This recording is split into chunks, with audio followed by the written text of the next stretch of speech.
Bueno, siguiendo con el capítulo 8, vamos a ver ahora las uniones soldadas. Esto también lo necesitan para sus proyectos finales. Y es de que hay muchas piezas, hasta ahora las que hemos visto, muchas tenemos una pieza inicial y a base de maquinado vamos a estar removiendo material hasta obtener la forma final. Pero si todas las piezas las hiciéramos así, serían muy tardadas y se desperdiciaría muchísimo material. Entonces, muchas de las piezas, o casi la mayoría de las piezas, se hacen a partir de juntar varios piezas más pequeñas, ¿sí? Aquí tenemos, por ejemplo, esta pieza de aquí, que si la obtuviéramos a base de maquinado, pues tendríamos que retirar todo el material de aquí en medio, ¿no? Y eso sería bastante desperdicio, bastante tiempo invertido. Entonces, mejor a partir de placas, a partir de cortar redondos, que se les llama, vamos a obtener la forma final, ¿sí? Entonces, los planos de estas piezas son como los que hemos estado viendo. Tiene su vista frontal, la lateral, la superior. Nada más que donde sea necesario soldar, tenemos que agregar los símbolos de soldadura. ¿Ok? Entonces, esa es la diferencia que existe con este tipo de piezas. Ahora, si se fijan, es una pieza, pero que está formada por piezas más pequeñas. Esto de aquí es un subensamble. En el conjunto de planos, esta va a contar como una pieza, pero es necesario hacer el plano de cada uno de estas piezas más pequeñas. Aunque sea nada más este cilindrito, pero vamos a tener que decir su diámetro y su longitud, ¿sí? Y se tiene que hacer un plano para él, nada más. Entonces, vas a hacer tu plano de ensamble. Esto va a contar como una de las piezas, pero tienes que hacer aparte un plano de fabricación para cada una de estas piececitas, es decir, que esto va a contar como subensamble, ¿ok? Entonces, una unión soldada es de que tenemos dos piezas metálicas que queremos unir y lo hacemos a través de material de aporte, ¿sí? Es un material que lo vamos a derretir, lo vamos a hacer que se deposite en una ranura o en un espacio, de manera que se vaya, después de solidificar, mantenga unidas las placas.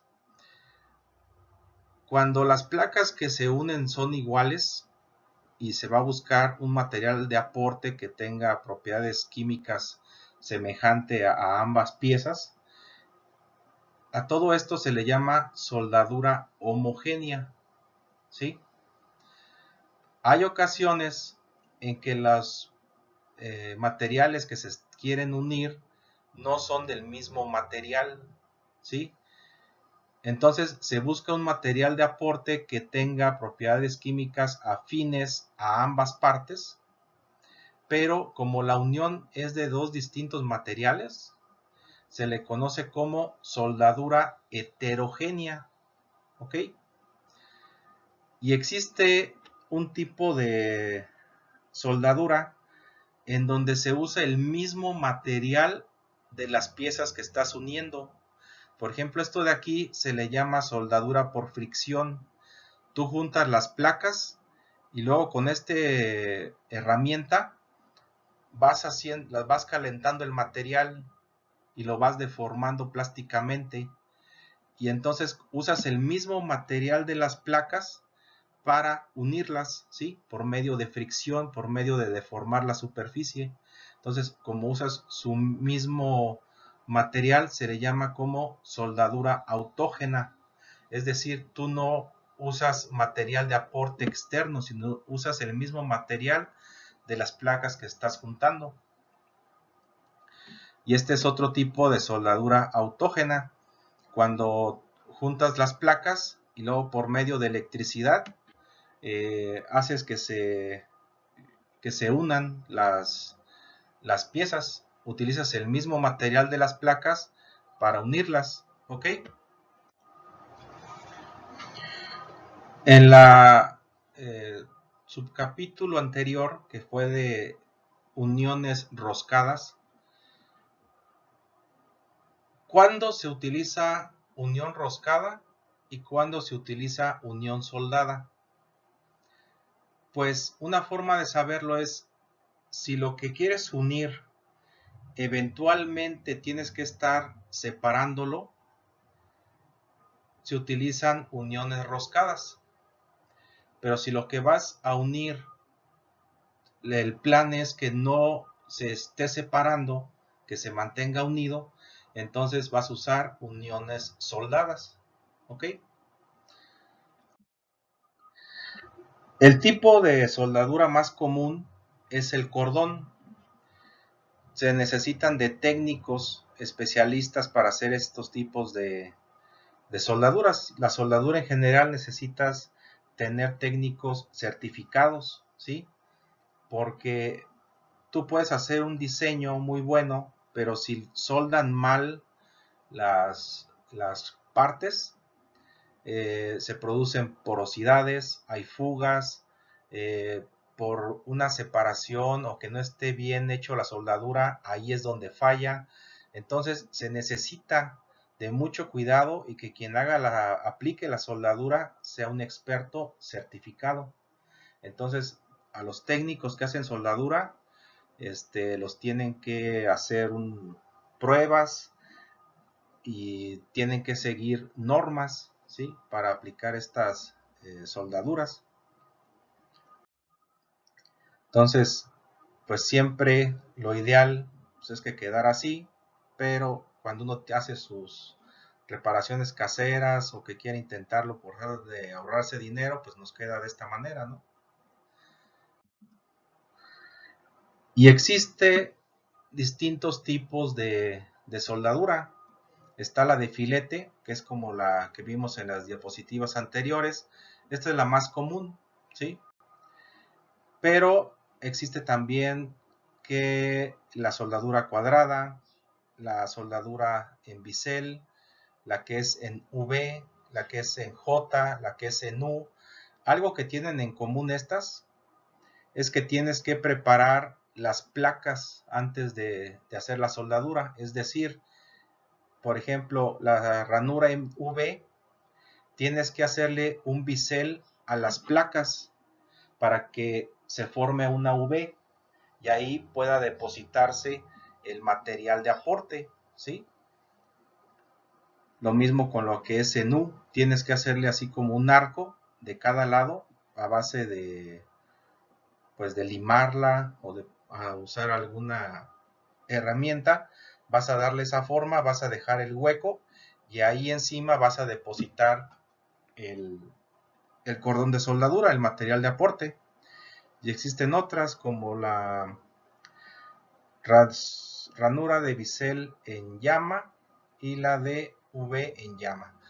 Todo esto lo van a ver más a fondo en diseño de elementos de máquinas. Ahí van a ver cuál es la diferencia entre una y otra y tienen que calcular el esfuerzo que te va a soportar, porque vamos a suponer te ponen una prueba de, ¿sabes qué? Voy a unir dos placas, entonces tienes que elegir cuál de todos estos tipos de soldadura te conviene más. Entonces hay tablas para saber qué esfuerzos te van a soportar esos tipos de soldadura, ¿sí? Entonces, en lo que nos concierne a nosotros es cómo se indica en los planos los tipos de soldadura. Entonces, para cada tipo de soldadura tiene su símbolo. ¿sí? Está, por ejemplo, para la soldadura cuadrada, este es su símbolo. Para la soldadura en V, pues este es su símbolo. La que es en Y, aquí está la más común, que es la de filete. Entonces, dependiendo del tipo de soldadura, tiene su símbolo en particular. Y sucede que hay ocasiones en que las placas que se van a unir están muy gruesas. Entonces, como se tiene que preparar un bisel, como están muy gruesos, el bisel tendría que ser muy grande y se tendría que echar bastante material de aporte para llenar ese hueco. Entonces, lo que se hace es que se hace un doble hueco, un doble bisel, ¿sí? Se hace algo así como a espejo. Se hace, por ejemplo, aquí este es en V, entonces se hace una V hacia arriba, una V hacia abajo, pero es para no tener que hacer una V muy grande, ¿no? Entonces mejor la haces en espejo y así pones material de aporte arriba y haces también tu cordón abajo.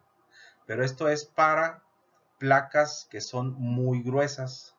Entonces cuando haces este tipo de soldadura, que pones lo que es la ranura en espejo, tienes que poner su símbolo también en espejo, ¿sí?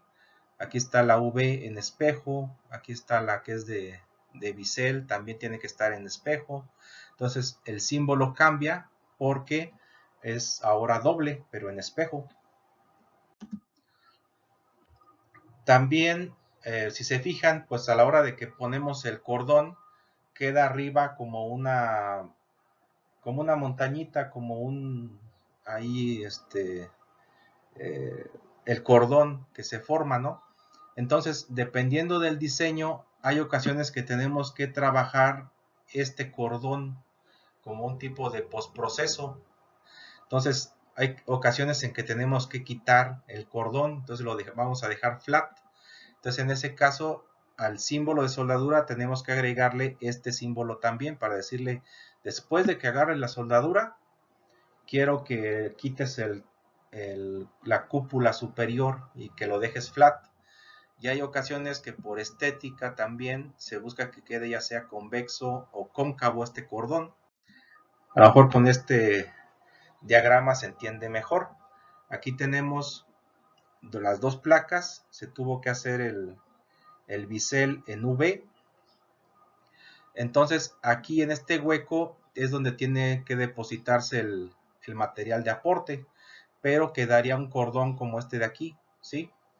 Sin embargo, al agregar este símbolo, damos a entender, ¿sabes qué? Después de que haga la soldadura, quiero que retires ese material y quede flat. Y esto es porque a lo mejor esta placa va a estar en flexión constante. Entonces a la hora de que lo estén flexionando, si estuviera aquí el cordón, estaría generando esfuerzos extra, ¿sí? Y podría ser que por estética digas, ¿sabes qué? Después de que hagas el cordón, quiero que lo limes y que quede convexo. O al revés, que quede cóncavo, ¿sí? Y puede ser que pidas también combinación de soldaduras. Aquí, por ejemplo, tiene una arriba en forma de V y abajo tiene otra, ¿sí? Y aparte solicitan que cuando terminen le quiten el cordón y lo dejen flat, ¿sí? Entonces, son ejemplos de cómo se utilizan los símbolos de soldadura. Y estos símbolos, ¿en dónde se colocan? Pues se colocan en esta guía. Aquí están todo lo que se puede agregar a este tipo de guía. Entre lo más importante es, por ejemplo, este símbolo, esta circunferencia, es para indicar alrededor. Quiere decir que se va a aplicar la soldadura alrededor de toda la placa, en el contorno, en el perfil. Está esta banderita. Esta banderita significa en sitio. Eso se utiliza mucho en arquitectura, porque, por ejemplo, cuando están armando un edificio y que están pegando las vigas de acero, tienes que soldarlas ahí donde van. O sea, no puedes hacer el edificio en un taller y luego llevarlo a donde lo van a poner, sino que ahí donde estás tienes que ir haciendo la soldadura, tienes que ir armando la estructura ahí en sitio. Eso es lo que significa esta banderita. Y esta parte de acá, aquí, es donde se pone el tipo de electrodo que vas a utilizar para tu soldadura. Entonces, este es un ejemplo. Está la guía y se indica en dónde vas, qué tipo de soldadura vas a usar. En este caso es soldadura en UV, pero vamos a ver que, por ejemplo, aquí hay ejemplos con distintos tipos de soldadura, pero hay ocasiones en que está arriba y hay ocasiones en que está abajo. Entonces vamos a ver por qué. Tenemos aquí dos placas perpendiculares que se van a soldar. Si colocamos la guía con el símbolo hacia abajo, significa que del lado donde pusimos el símbolo es donde va a estar la soldadura. Aquí colocamos el símbolo, pero está arriba el símbolo de soldadura. Eso quiere decir que va a estar del otro lado el cordón de soldadura. Aunque están del mismo lado las guías, nada más por en donde colocamos el símbolo de soldadura, significa que de qué lado de la placa va a estar. Si está hacia abajo, es que es del mismo lado donde está el símbolo. Si está hacia arriba, significa que está del otro lado. Si está en ambos lados, pues significa que va a estar de cada lado de la placa, va a estar un cordón. Entonces, aquí, por ejemplo, está hacia abajo, entonces el cordón de soldadura va a estar en el mismo lado donde se pone el símbolo. ¿Ok? Entonces, aquí algunos ejemplos. Tenemos la placa perpendicular, el símbolo está de este lado, el símbolo de soldadura está hacia abajo, quiere decir que en físico el cordón de soldadura va a estar de ese mismo lado. En este caso, el símbolo de soldadura está arriba, quiere decir que el cordón va a estar del otro lado. Y estos ejemplos es para ambos lados, ¿ok? Vean que en donde está el símbolo de soldadura hay un número y en este caso, es el tamaño de los catetos del cordón, ¿sí? Cada tipo de soldadura necesita de parámetros en particular. Para la soldadura de filete, que es esta, necesitas de los tamaños de los catetos, ¿ok? Aquí están otros ejemplos.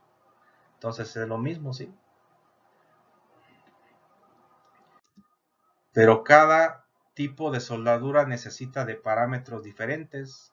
Entonces hay que ver en tablas qué parámetros necesita la soldadura que elegiste o que calculaste. Entonces, como les digo, todo esto lo van a ver en diseño de elementos de máquinas. Por ejemplo, aquí está un ejemplo de soldadura en V. Entonces, para ella necesitas el ángulo que va a tener la V y una separación que hay que dejar entre placas. Entonces, esos parámetros se indican junto con el símbolo, ¿ok?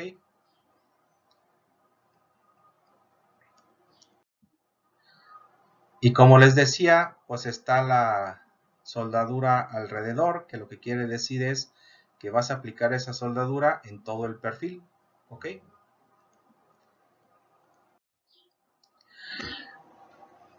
Les voy a dejar también un video para indicar cómo se agrega el símbolo de soldadura en Inventor, pero quiero también de una vez ver el último tipo de unión, que es el unión por chaveta o cuñero.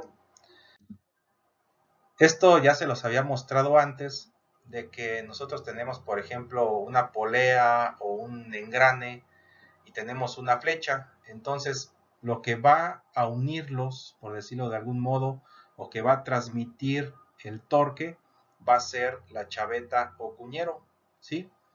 Entonces, aquí tenemos lo que es la flecha que va a girar y va a hacer palanca sobre el cuñero, y a su vez el cuñero va a transmitir la rotación a la polea o al engrane. Entonces yo por eso siempre en los dibujos les decía que aunque sea cuña cuadrada, la mitad está abajo y la mitad está arriba, porque una parte va a estar en la flecha y otra va a estar en el engrane o en la polea, ¿sí? Entonces, por eso siempre les decía que es mitad arriba y mitad abajo. Y hay distintos tipos de cuñeros. Están los cuadrados, que son los más comunes, los más baratos. También están las planas, porque a lo mejor no tienes mucho espacio. Están estas que tienen un ganchito, que es para que no se salga el cuñero. Están estas también, que tienen redondeos. Y esta que es por si necesitas transmitir un par muy grande, pues se usan las Woodruff. Entonces, algo importante y que siempre les marcaba a la hora de acotar es de que las cajas de los cuñeros se deben de acotar así como está aquí.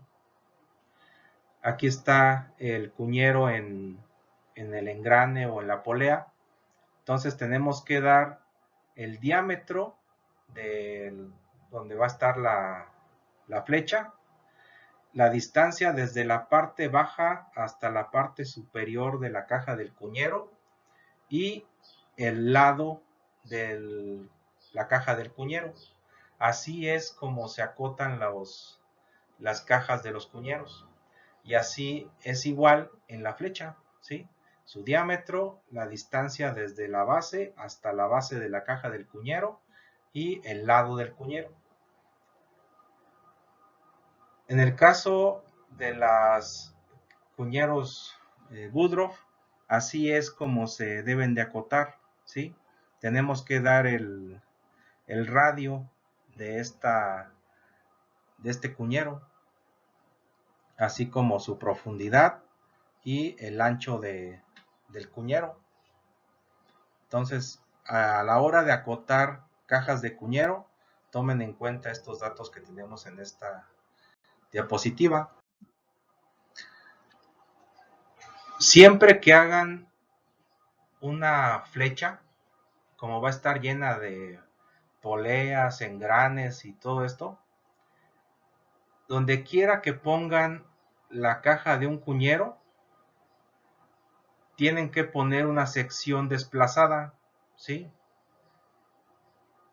Entonces, de esta manera vamos a poder acotar sin problemas nuestras cajas de los cuñeros, ¿sí? Entonces, donde quiera que haya una caja de cuñero, tenemos que poner una sección y hacer una sección desplazada para poder acotar sin problemas. Cuando hagan un ensamble de detalle, aquí tenemos un ejemplo con cuñas cuadradas que tengan aquí cabeza para que no se salga, etcétera. Pero algo que quiero que vean es de que aunque la sección pasa a través del cuñero, no tenemos que asurarlo porque se considera como pieza comercial, pieza que la vas a seleccionar, que vas a ir a comprarla. Entonces, para mayor entendimiento, el cuñero lo dejamos sin asurar, aunque pase a través de él el plano de corte. Entonces aquí tenemos más ejemplos de cómo se utilizan los cuñeros, ¿sí?